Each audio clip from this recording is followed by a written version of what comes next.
DPP-8 and the DPP-9.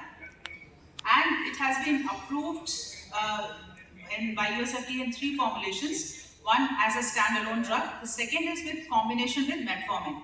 So that's another approval, and also it has been approved by USFDA in combination with pioglitazone, but not in our country. Now, if you see the approval status, it was first approved to treat type 2 diabetes in Japan in the year 2010, and in India it got approved in the year 2014.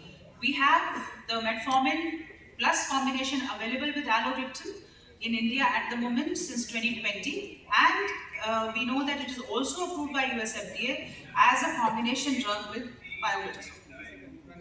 Now, if you see the PK profile of alogliptin versus the other DPP-4 inhibitors, now we know that the bioavailability is the first thing which comes to our mind, and the 100% bioavailability actually allows this drug to be taken just before or during or after the food, and that's where it increases the patient's compliance. Because whenever you have a flexibility, whether be it an anti-diabetic drug, whether be it insulin, it always increases the compliance. Because many times you will see your OPD patient will say, I didn't take the insulin because you told me that this insulin has to be taken 30 minutes before food. So I forgot to take it and I started eating, so I didn't take it. So these are common things which happen in our clinical scenario. So this can be taken just before, during, or just after. Also, if you see the DPP-4 selectivity, as I showed you in the previous slides as well, it is around 100,000-fold greater than the other DPP, that is the DPP-8 and the DPP-9. So it is selective, because what we want is, when a drug is acting on something, we want that drug to have a selective action. We don't want that drug to have more of side effects. So the more selective the drug is, the better it is. The more it binds to the other DPP-4, we'll get more side effects of the DPP-4 inhibition, which we may not want. So that is why if it has more affinity or more selectivity for DPP-4 itself, that's always better. Also, and if you see for DPP-8 and DPP-9, it is lesser. Also, when you see the glycemic efficacy, as I told you, the first and the foremost thing which comes to our mind is the glycemic control.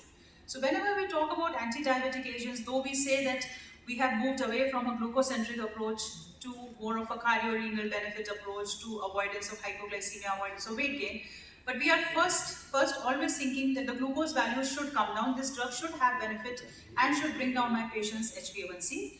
So let us see how much is the maximum inhibition. Maximum inhibition reached is around 90%, and the post-dose inhibition is up to more than 75%, up to 24 hours post the dose. Also, if you see the safety profile, now the next thing which comes to our mind is the safety, whether this drug is going to cause some undesirable side effects or is going to cause some problems. So it has lesser chances, because we told you that, or I showed you the data that it has more DPP-4 inhibition, which is very selective. So its chances of causing the other side effects or other problems are much, much lesser. So it has lesser chances of causing undesirable side effects or the adverse events which we call, because of its increased DPP-4 selectivity.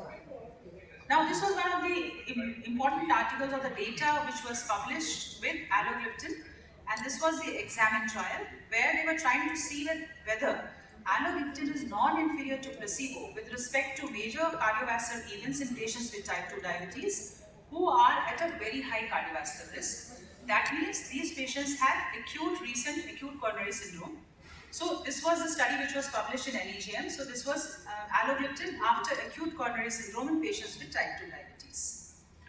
And if you see, they had around 400 patients from India also, and they had 33 centers in India as well, because that's the next thing which comes to our mind, whether this drug was also used in our patients or not, whether it will work the same in my group of patients or not.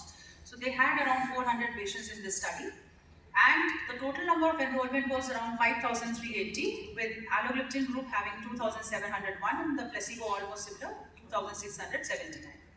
And the other countries were US and Canada and Mexico, South America, and Australia, New Zealand were also in the group.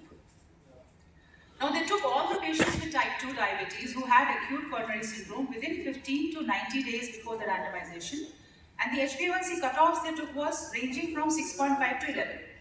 And they definitely excluded type 1, because we can't include type 1 in that study. So those were the common things which were excluded. And also if the patient had dialysis within the 14 days before the